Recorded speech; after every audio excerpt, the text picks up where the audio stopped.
discovered. It needs to be refined and then developed and then shared with the rest of humanity.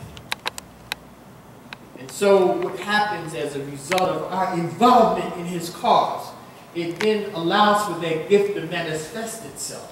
But if we're only involved in selfish things, then we may not ever realize our gift. You know, the gift could be becoming a great physician, or musician, or mathematician. It still benefits mankind, but you have to do something to justify your existence on this planet. You can't just take up space and breathe God's good air without acknowledging and abiding by that which he placed within you to bring out for the benefit of mankind.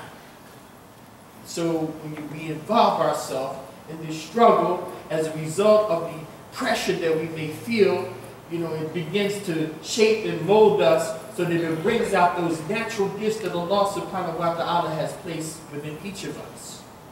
It's sort of like mining for diamonds or refining crude oil. You know, initially, when a precious diamond is discovered, when first looked upon, it's like a worthless piece of coal. But it's only after being subjected to intense heat and pressure that it becomes a fine gem that the world marvels after. And the same thing could be said of any naturally existing mineral resource that has value, like crude oil. Initially, it doesn't appear to be worth any, it just looks like a bunch of glob. But after going through intense heat and pressure through the refining process, you know, through distillation, through catalytic reformation, through hydrocracking, and all these various processes that take place in the refining of oil, then we get the beautiful products of oil, of gasoline, home heating oil, jet fuel, plastics and medicines from this crude oil. But it's only after being subjected to intense heat and pressure. And so therefore, beloved brothers and sisters, do not, when Allah brings you to something that may be difficult, and He guided you toward, don't shy away from it, because it's going to help you develop and become that valuable jewel that Allah subhanahu wa ta'ala wants you and I to be, so that we can be a benefit to mankind. So gratitude, it helps us to slow down and enjoy what we have, rather than always waiting for the next wish to come true.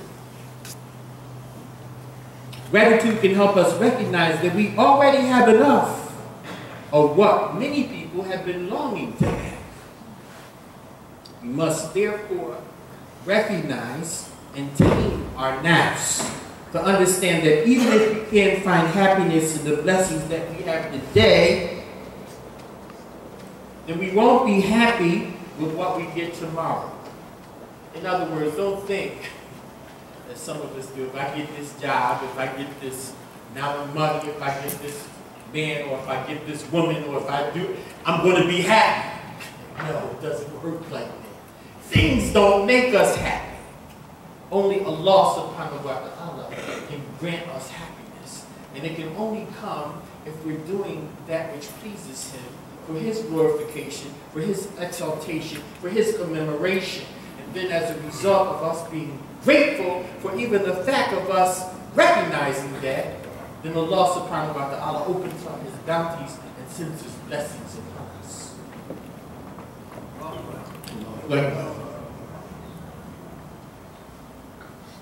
Gratitude is a sense of fulfillment that comes not from wanting more, but from a sense of knowing that Allah has already blessed us with what we need. Yeah, we have what we need right within us. It's just a matter of discovering what our natural affinities are for the gifts that Allah has placed within us. And there are tools out there to help us discover ourselves. In one of the hadiths, the Prophet Muhammad sallallahu alaihi wasallam, he said, the son of Adam, if he has one valley gold, he won't be satisfied until he gets a second valley. And if he gets a second valley, he won't be satisfied until he gets a third. valley of water. And he said, the stomach of the sons and daughters of Adam will only be filled or satisfied when it's filled with dust. In other words, when we die. So there is this tendency in the lower self to always, want more, do more. It's this tendency to never be satisfied. We have to be careful that we don't fall victim to that. Sure, we should not be satisfied with less than desirable conditions. We naturally want to strive to have a better home, a better family, a better relationship. We shouldn't be satisfied with mediocrity. But as long as we're striving, as long as we're struggling toward that goal of whatever it is that's good, that's pleasing to Allah subhanahu wa ta'ala, we should be thankful for whatever it is or whatever state we're in.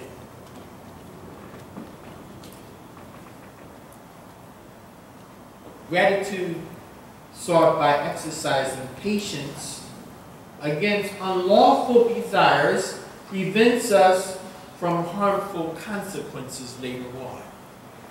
Let me repeat that. Gratitude sought by exercising against unlawful desires prevents us from harmful consequences later on.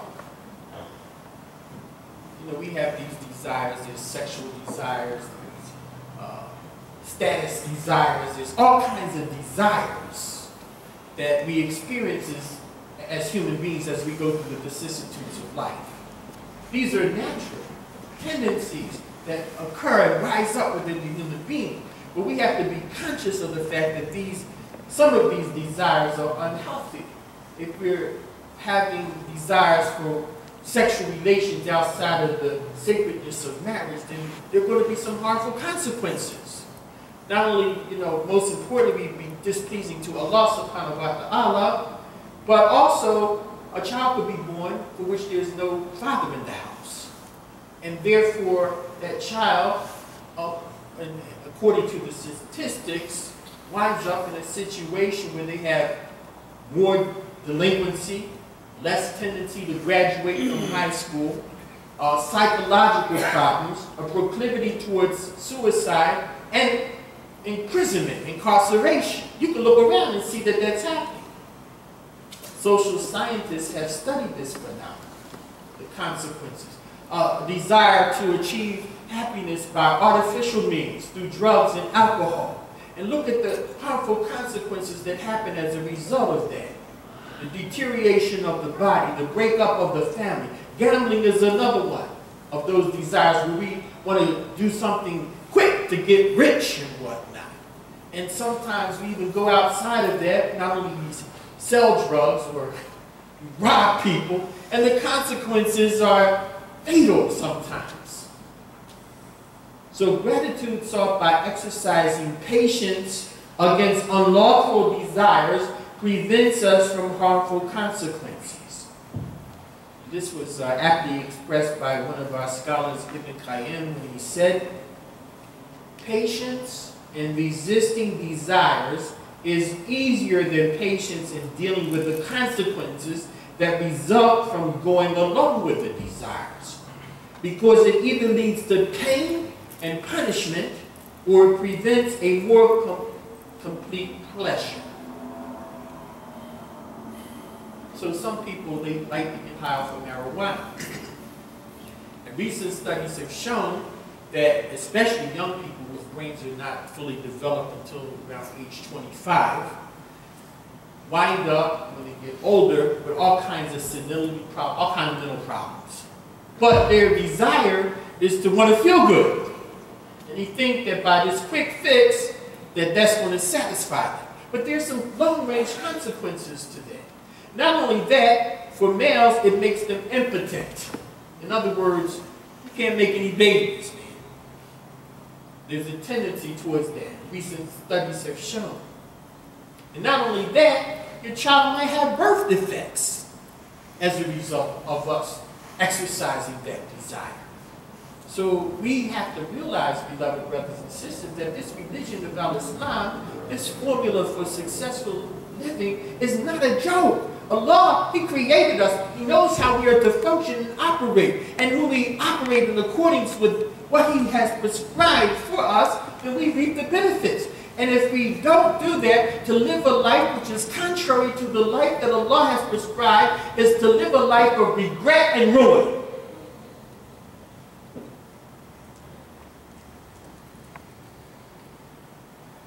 Gratitude. It trains our minds to focus on the right things in life. It's like walking in a room with all kinds of colors, items, and only focusing on one item of a specific color.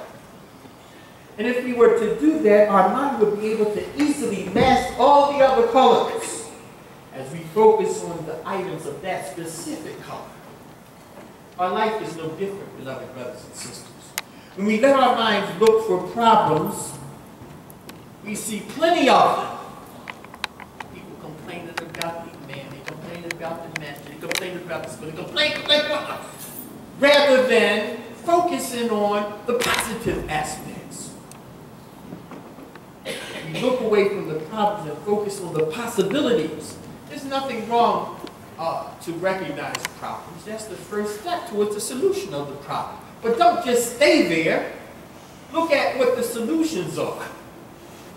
That's what they pay those people, they pay a lot of money for, not to identify the problems. Anybody can do that. What's the solution to the problem? Don't just come with a complaint. Come with a solution. Recognize the complaint and know that Allah subhanahu wa ta'ala bless you to see it. And if He bless you to see it, perhaps He may want you to do something about it rather than complain.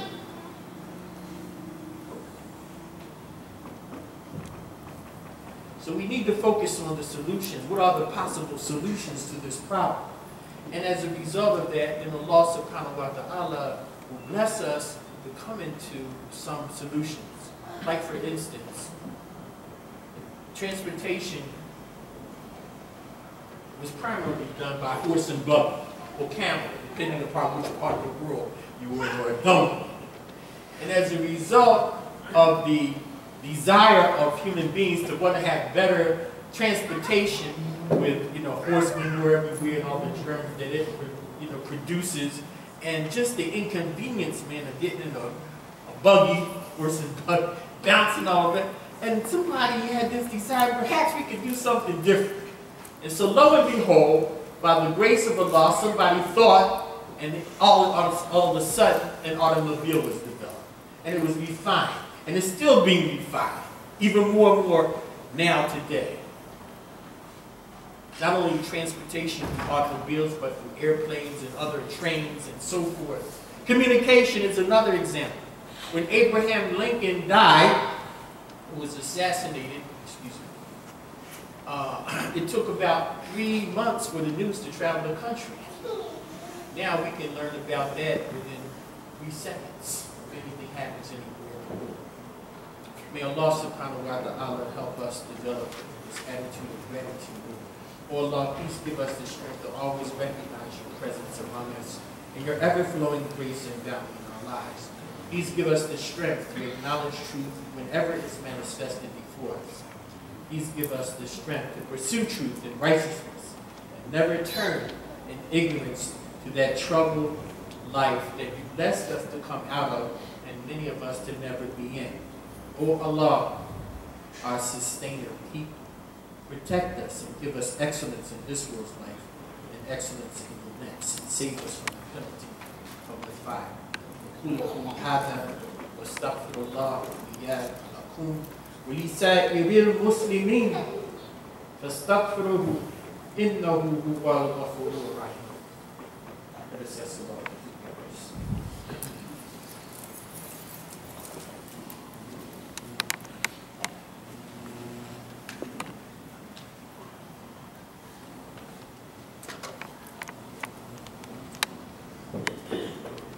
Alhamdulillah na'buduhu wa nasta'inuhu wa nastaghfiruhu wa nu'minu bihi wa natawakkalu alayhi wa na'udhu billahi min shururi anfusina wa min sayyiati a'malina. من يهد الله فلا مضل له ومن يضلل الله فلا هادي له ونشهد أن لا إله إلا الله وحده لا شريك له ونشهد أن محمدا عبده ورسوله. In Allah's name, the merciful benefactor, the merciful redeemer, surely all praise belongs to Allah. We render all praise to Him and seek His assistance. We crave for His forgiveness. We adore, trust, have faith in Him for all of our needs, and on Him alone do we silent, solely rely. We seek refuge in Allah from the evils in ourselves and from the evil consequences of our thoughts and deeds. To those whom Allah has granted guidance, there is no one that can mislead them. And to those whom Allah allows to remain in error, there is no one that can guide them. We bear witness to the fact that there is no God worthy of worship except Allah alone. He has no partners, no associates. We bear witness to the fact that Prophet Muhammad is a slave servant and messenger. Beloved brothers and sisters, it's indeed an honor and pleasure to be here with you this afternoon. And I bring you the greetings of Assalamu alaikum from our brothers and sisters in Philadelphia, which is where I'm from, to the believers here. And we ask that Allah subhanahu wa ta'ala continue to bless you and that you have a successful fundraising effort for the raising of funds for the new roof. Don't forget about the roof. Imam asked me to mention them, to remind you of that fact. And know this, that every dollar that you give, even if you don't have any, but you have a desire, you'll be rewarded from Allah subhanahu wa ta'ala. When you give in the cause of Al-Islam, you don't lose. Allah says in the Quran, giving in this cause is if you plant a grain of corn. You don't just get back one grain, you get back a whole stalk. And on each stalk, there are 7 ears, and on each ear, there's 100 grain. So you don't lose when you give to Allah's cause. You gain. And Allah subhanahu wa ta'ala speaks the truth. إن الله وملائكته يصلون على النبي يا أيها الذين آمنوا صلوا عليه وسلموا تسليما